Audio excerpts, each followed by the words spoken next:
Hi there, this is Sifu Slim, and I have a message for you about the idea of life is too short. Where does this come from? There's a lot of fear in walking off this planet, walking off into the sunset. Where does that come from?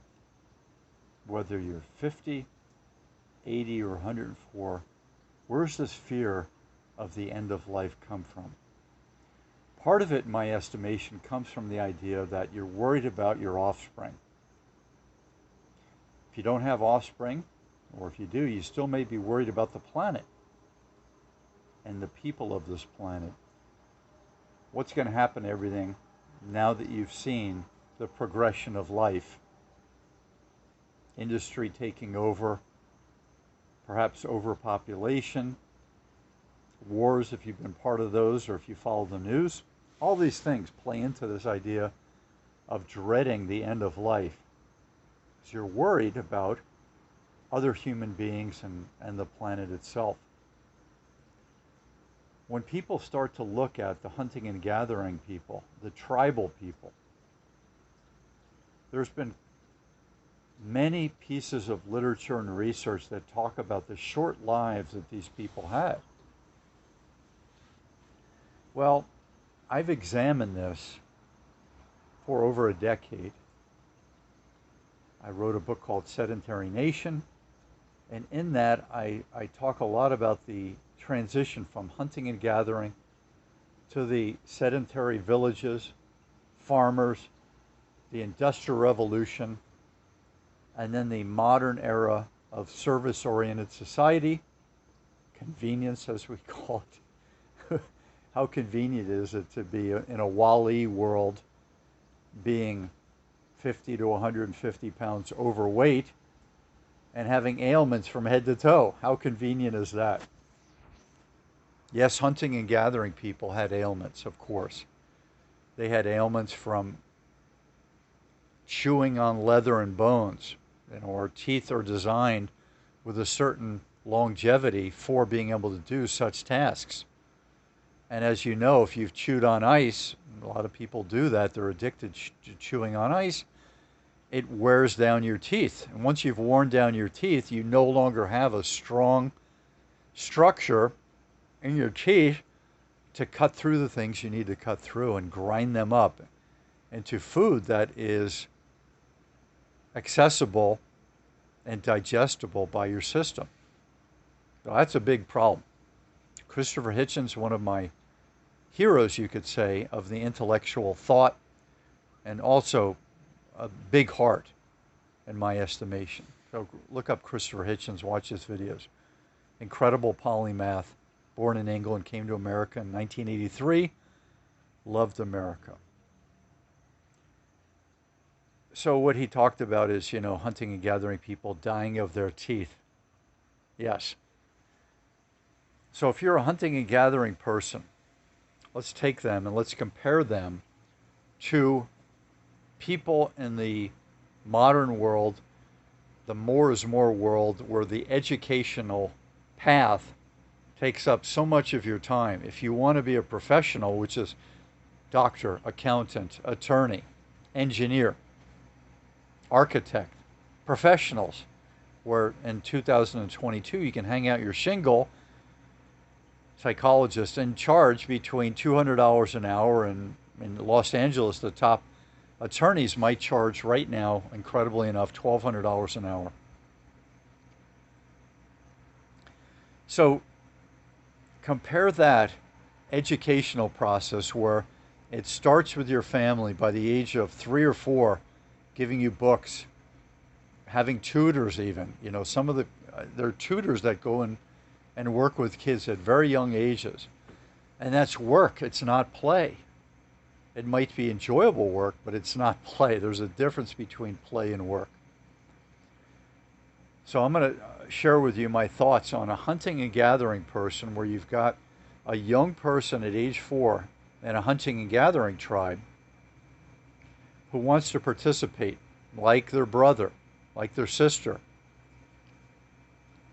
like their parent, like their uncle, like their neighbor. They want to participate in hunting and gathering and preparing all of the tools for hunting and gathering and carrying things, moving things, showing that they are a useful member of society.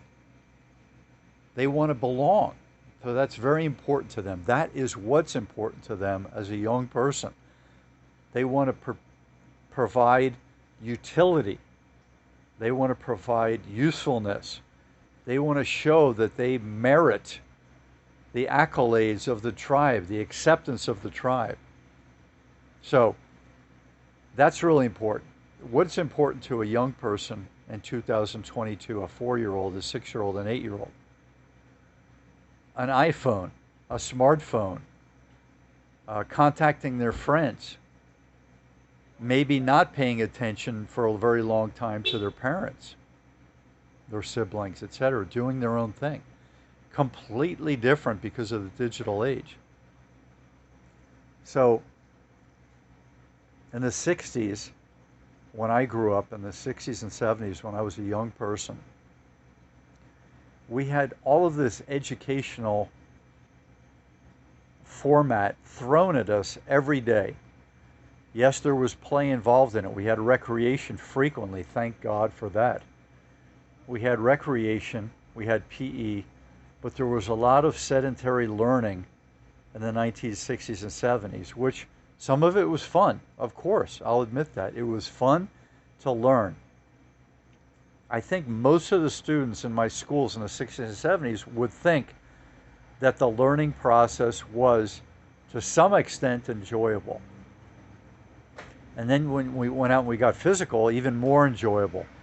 I would guess that more than 95% of us loved recess and loved PE, and less than 5% of us were overweight and dreaded PE. So what a blessing that was. We all cared about those types of things. And we cared in general. So that was good. We cared about humanity. We cared about our parents' approval. And we cared about following the rules, and bringing out the other people who weren't following the rules back into the group to follow the rules with us. So very, very cool stuff in the 60s and 70s. And I would guess that my parents' generations in the 30s and 40s, very similar things as well. So those are eras I can speak of with firsthand knowledge. And I've read a lot about the eras that were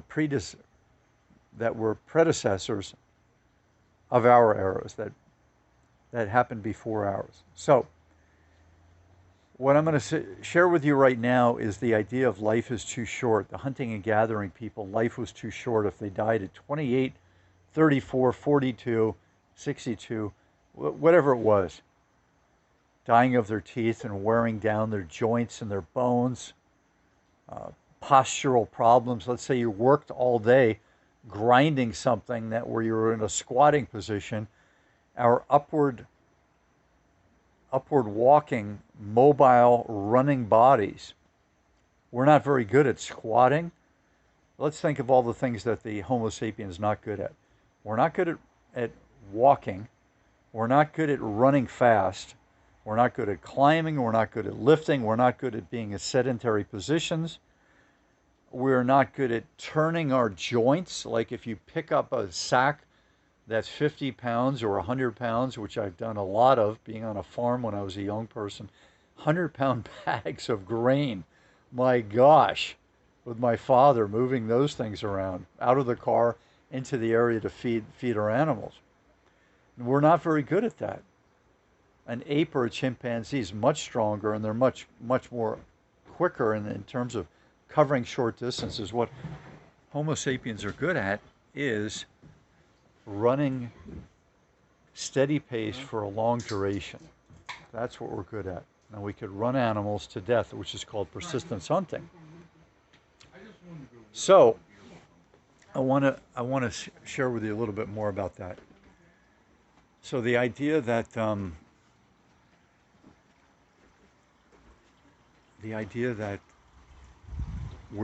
our life is too short. Compare that to sorry about the light. Some people just came in my area, so I have to switch positions. Compare that to the professional of today. And I know of one person who was one of our top students, if not the top student, when I was in grammar school, and then became a doctor. The recreation that this person had was very limited. School dances, sports, playing Monopoly, making clay objects, playing knock hockey, and all the sports that we played growing up, fishing, river tubing, inner tubing down the river, all these types of things. Very limited. What this person did was textbooks, workbooks, prepare for school. So compare that to what I was doing, which was the life of the scholar athlete. I don't say that with any braggadocio. I say that was what my path was. That's what my father was. It made sense to me to be a scholar athlete. I was probably a B athlete at best, but I was really good with maintenance fitness, right? Maintenance fitness, and I've done that throughout my life, and I would rank myself very high in that category because I do it twice a day and I do not miss. How many people could say that they've done that for 50 some years of their life, right? So I'm blessed that I was instilled with that ethos as a young person. Compare me to this professional who eventually became a doctor. It was a life of textbooks and workbooks and experiments and excessive study. This person's entire life became a doctor, then had kids, did the same thing with her kids, and it was on and on. In my estimation, you compare that to a hunting and gathering person, and the hunting and gathering person had a lot of downtime and had a lot of recreation with each and every meal.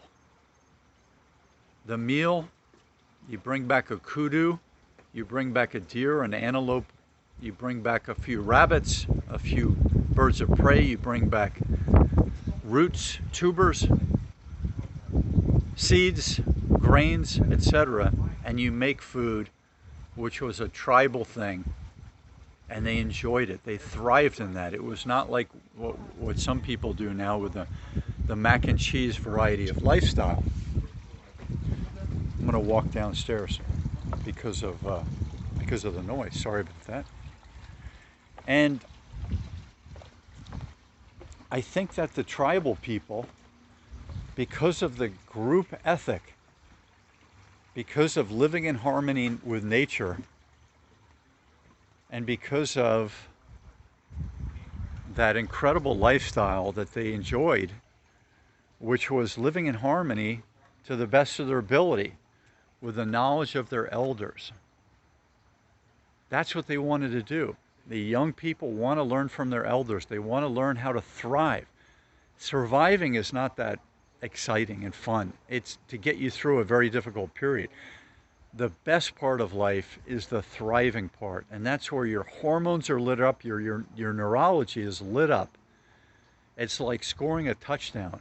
So when you are the master or the mistress of your territory, and you can find water that's safe, you can find a place to set up camp, and you can find food, and you can move with the seasonal necessity of your lifestyle, that's what thriving is all about. And I would suggest to you that the people who are thinking that life was too short for the hunter-gatherers, even my idol hero, Christopher Hitchens, thought that life was too short.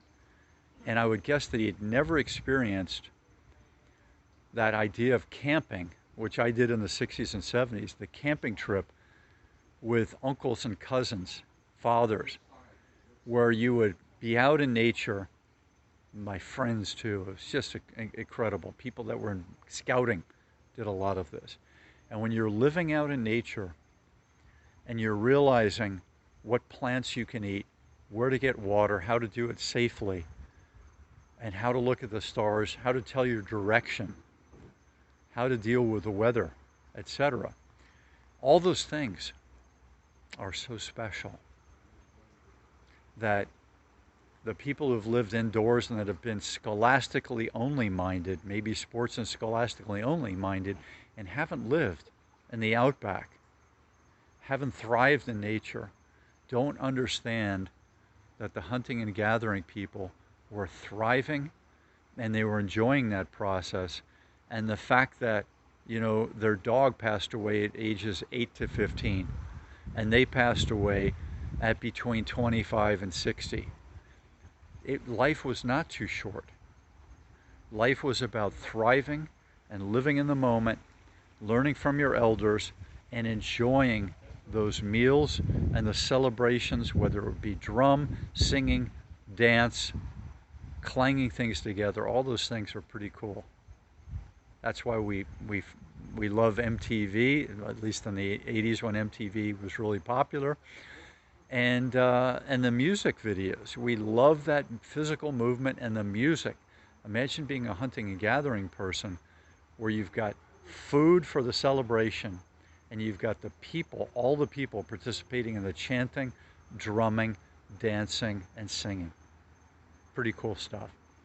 Then, if you check out and you become part of the soil, at whatever age you become, it's not some horrific end-of-life story that we see today where dying of old age is a medical emergency. How crazy is that? Dying of old age is not a medical emergency.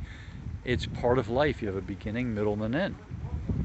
So I'm going to end it with that. I'm Sifu Slim, asking you to please like, thumbs up down below, and please subscribe if this is the kind of videos you'd like to see. I've got many hundreds of videos on YouTube, and I would love to hear your respectful and your thoughtful comments below, even silly ones. I'm Sifu Slim at sifuslim.com, author of Sedentary Nation, and I wish you all the best in your health and mind, body, and spirit, health, happiness, and wellness. Aloha.